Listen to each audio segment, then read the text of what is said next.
किसान को इनकम नहीं मिल रही है जब हम दूसरे सिम को देखते हैं। मैं इसका एक उदाहरण देता हूं सिंपल सा। 1970 में गेहूं का दाम 76 रुपए प्रति क्विंटल था, जो 2015 यानी 45 साल के बाद बढ़कर 1450 रुपए प्रति क्विंटल हो गया 2015 में। उसी दौरान मैंने बाकी सेक्शन ऑफ द सोसाइटी का हाल देखा, उनका क्या हुआ इनकम का।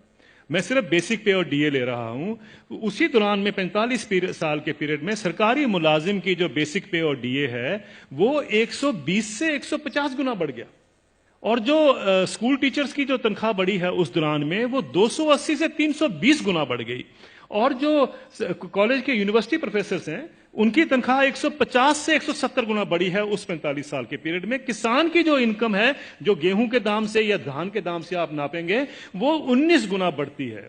अगर ये जितने सरकारी मुलाजमों की भी अगर इनकम 19 गुना बढ़ी होती तो ये नौकरी छोड़ चुके होते आज तक।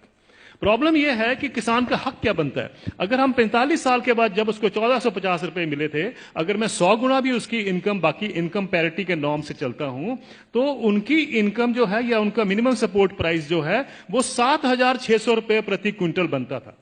ये उनका हक है। 7,600 रुपए क्विंटल बनता था, उनको मिला 1,450 रुपए। फिर ये कहा जाता साहब ये पैसा कहां से आएगा। कभी आपने पूछा जब कॉर्पोरेट को पैसा दिया जाता है कहां से आएगा?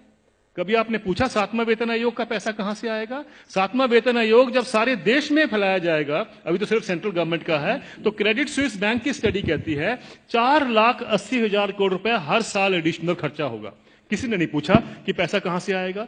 किसी ने नहीं कहा कि फिस्कल डेफिसिट बढ़ जाएगा। आप किसान को 2 लाख रुपए दे दीजिए, 2 लाख करोड़ रुपए अनाउंस कर दीजिए साल का देंगे, हाहाकार मच जाएगा इस देश में। अरे ये पैसा व्यर्थ जा रहा है, ये लोग डिजर्व नहीं करते हैं, ये सारा कुछ होगा, फिस्कल डेफिसिट बढ़ जाएगा। लेकिन इंप्लॉइज के लिए किसी ने कहा फिस्कल डेफिसिट बढ़ जाएगा? ये सारी इकोनॉमिक नीतियां हमें जानने की जरूरत है। ये किस तरीके से डिजाइन बनाया गया है कि किसान को हम गरीब का गरीब ही रखें, और ये पॉलिसी कितने दशकों से चलती आ रही है, सब सरकारें इसमें सम्मिलित हैं। अब आपका जो सवाल था कि ये क्या कारण है, इसका कोई बीच का रास्ता भी हो सकता है। बीच का रास्ता हम क्या ढूंढते हैं, मुझे एक छोटी सी बात बता दीजिए।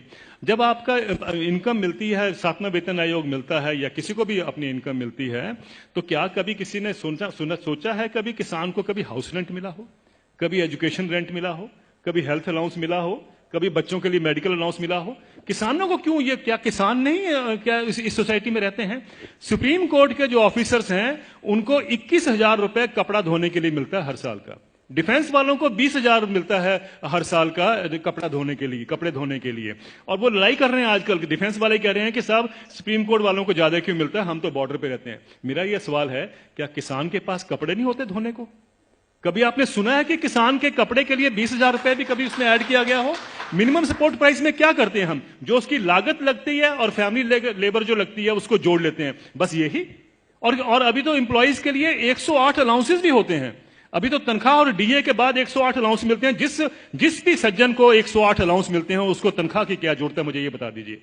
लेकिन अगर मिलते हैं तो मैं ये नहीं कहता कि नहीं मिलने चाहिए, लेकिन क्या किसान ने क्या गलत किया है कि उसको नहीं मिलते हैं? मैं ये कहना चाहता हूं, कभी किसान के एमएसपी में हाउस रेंट जोड़ा गया है, कभी उसका मेडिकल अलाउंस जोड़ा गया है, कभी उसके बच्चों के लिए एजुकेशन अलाउंस जोड़ा गया है? क्यों? क्या उसने बच्चे नहीं पालने हैं? हम ये क्यों मान के चलते हैं कि किसान तो हमारे देश के ऊपर बोझ है, इसके ऊपर हम दान कर रहे हैं? आप दान नहीं कर रहे हैं, आप उसको एक्सप्लॉइट कर रहे हैं, आप किसान को निचोड़ रहे हैं, और उसी के साथ आपकी अर्थव्यवस्था चलती है। यह अर्थव्यवस्था के जब तक हम ढांचे को नहीं देखेंगे, हमें समझ नहीं आएगा कि किसान को मार इतने सालों से क्यों पड़ रही है।